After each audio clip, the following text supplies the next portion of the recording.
Olá pessoal, sou a professora Thalita, professora de língua portuguesa. Bom, hoje nós vamos falar então sobre os pronomes de tratamento. Para que a gente vai usar um pronome de tratamento? Para fazer referência a alguém. Então assim, a gente tem regras específicas para cada um desses pronomes. Lembrando, gente, existem funções sociais específicas que eu preciso utilizar certos pronomes de tratamento.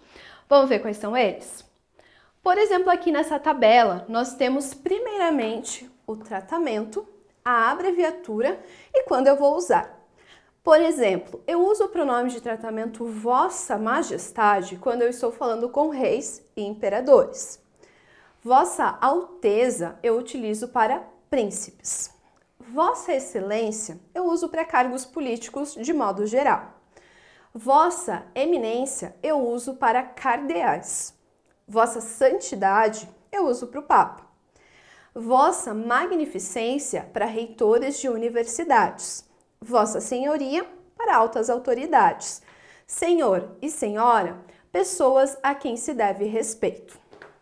Ou seja, gente, os pronomes de tratamento, eles servem de modo geral para uma regra de etiqueta.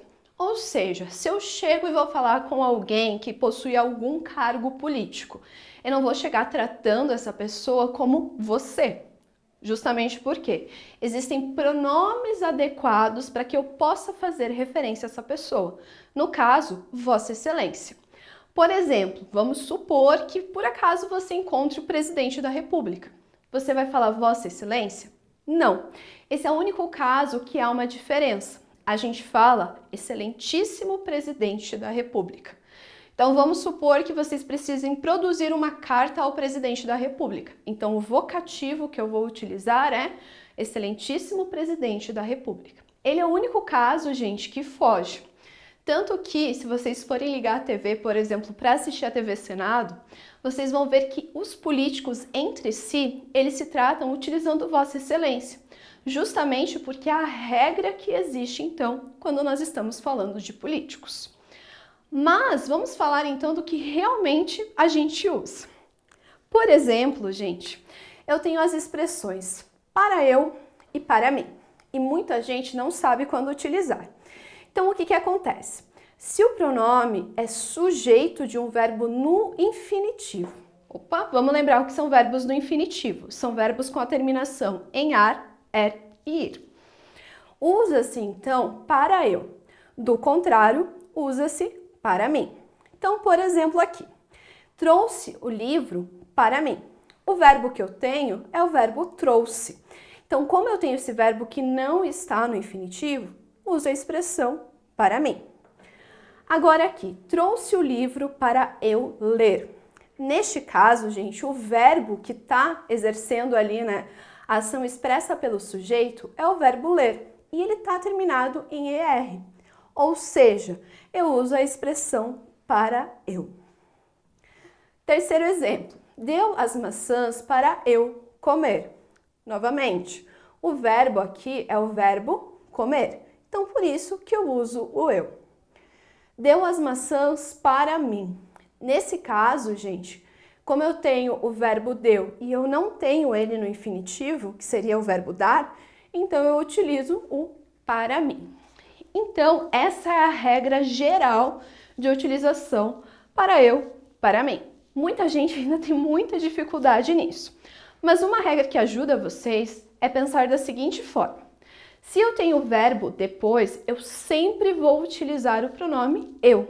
Justamente porque o pronome mim, gente, ele não pode executar uma ação. Então, ele não pode estar antes do verbo. Ele só pode estar depois dele, então. Também, gente, não se deve cair na tentação de confundir essas ideias quando a frase vier invertida. Pense sempre em termos regentes e regidos. Então, por exemplo, aqui. Para mim, amar é fundamental. Nível formal, porque está de acordo com a gramática.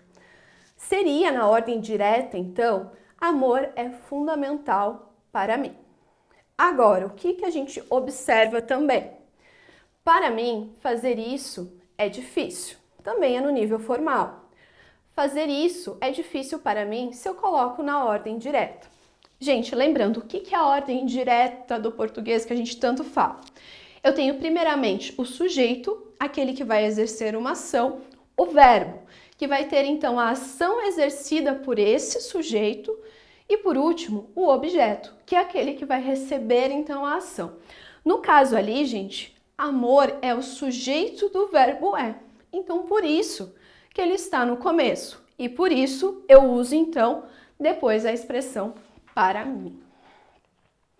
Também, gente, tudo o que falamos, anteriormente do para eu e para mim também se aplica aos casos de para tu e para ti, nas regiões em que se usa tu. A gente sabe que o Brasil é um país enorme. Então, gente, como ele é tão grande, a língua portuguesa, ela não é igual em todos os estados. A gente tem isso como conhecimento. Por exemplo, todo o Brasil sabe que, por exemplo, no Rio Grande do Sul, eles usam a expressão tu. É o que eles usam lá no lugar de você, como grande parte do restante do Brasil. Então, como eles não usam essa expressão para você ou para eu, eles usam para tu. Então, nesse caso, gente, a regra é a mesma, tá? Aí nós temos duas palavrinhas que são bastante parecidas. Conosco ou com nós. O que acontece, gente? A forma padrão é conosco. Entretanto, há casos em que esse pronome deve ser dividido em com nós. Isso ocorre sempre que houver um determinante seguindo o pronome. Então, vamos analisar o que a gente tem aqui de exemplo. Ele veio conosco. O que seria um determinante, gente? Eu ter um pronome, eu ter também um artigo. Nesse caso aqui, eu não tenho nada próximo do conosco. Já no segundo exemplo, ele veio com nós dois. Opa, tem a expressão dois aqui. Então, como eu tenho esse determinante, eu utilizo o com nós. Terceiro exemplo. Ele veio com nós todos. Pode até parecer estranho no começo, mas tá certo, tá, gente? Então, o todos aqui está determinando. Então, eu coloco a expressão com nós. Ela veio com nós mesmos. Como eu tenho a expressão mesmos, utilizo então com nós. Ela veio com nós que somos seus amigos. Nesse caso, gente, eu tenho toda uma expressão que está então determinando. Então, o que é importante vocês lembrarem? Eu preciso ter um determinante depois. Se eu tiver o determinante, eu uso com nós. Se não, gente, eu deixo somente conosco. Aí, gente, também, após palavras de inclusão e de exclusão, usamos pronomes retos, ainda que não sejam o sujeito. Como assim? Por exemplo, todos vieram, exceto eu. E eu não posso colocar, gente, exceto mim, tá bom? Seria exceto eu. Também aqui, todos vieram até eu. Também utilizo o pronome pessoal do caso reto. Mesma coisa seria se eu tivesse as expressões menos, salvo, se não, inclusive e também. Então, todas essas palavras, gente, pedem então que eu utilize o pronome pessoal junto dela. Agora, gente, falando especificamente da palavra até. A palavra até é uma preposição, tá? Só pra gente lembrar. Quando até tem a função de preposição, usa-se pronome oblíquo tônico. Quando é palavra denotativa de inclusão, utiliza-se o pronome reto. Então, vamos analisar aqui. Todos vieram, até eu. Nesse caso, gente, o até, ele está incluindo. Então, por isso, eu coloco a expressão eu. Ele chegou até mim. Aqui, nesse caso, eu sei que é uma preposição porque está após o verbo. Se a gente for observar no exemplo anterior, eu tenho o verbo, mas depois do verbo, eu tenho a vírgula. Então, por isso que aqui é palavra denotativa e no exemplo de baixo é uma preposição. Após a palavra entre, a preposição entre, como qualquer outra, pede o pronome oblíquo tônico, apesar de na linguagem coloquial empregarmos pronomes retos. Por exemplo, não há problema entre você e eu. é o que a gente normalmente fala. O que há entre ela e ti não é da minha conta. Aqui já está no nível formal, então de acordo com a gramática. Isso deve ficar entre ti e mim, coloquial. Ou seja, gente, por exemplo, se eu quero falar que algo fica entre a minha pessoa e a sua, eu falo que algo fica entre mim e você. Aí vocês vão falar, nossa, que estranho, não é eu e você? De acordo com a gramática, não, gente, eu devo usar o mim. Por quê? É um pronome oblíquo tônico, então necessariamente eu preciso utilizá-lo dessa forma. Aí eu tenho a forma agente. O que acontece? Na linguagem coloquial, a gente substitui a forma nós pela forma de tratamento agente. E quando eu for utilizá-la, então eu vou utilizar o verbo na terceira pessoa. Então, por exemplo, ali, a gente quer sair agora. Então, eu concordo justamente com a terceira pessoa, porque é uma expressão que está substituindo da segunda, mas a gente usa a terceira. Língua portuguesa e as suas loucuras. Também, gente, os pronomes se e consigo. O pronome se é recíproco na expressão entre si. E nos demais usos, só é empregado como reflexivo.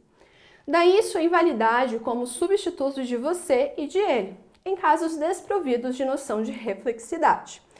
Então, gente, por exemplo, é errado eu escrever eu gosto muito de si. O correto seria eu gosto muito de você. Então, gente, eu só posso usar a expressão se quando eu estou trazendo essa ideia de reflexão. Ou seja, o sujeito pratica e ele recebe, então, essa ação mutuamente. Aí nós temos também o pronome consigo, que ele também é reflexivo, só que de terceira pessoa. Por exemplo, é errado eu escrever eu preciso falar consigo. O correto seria eu preciso falar com você. Seguindo, então, eu não posso utilizar o consigo se ele não der essa ideia de reflexão também.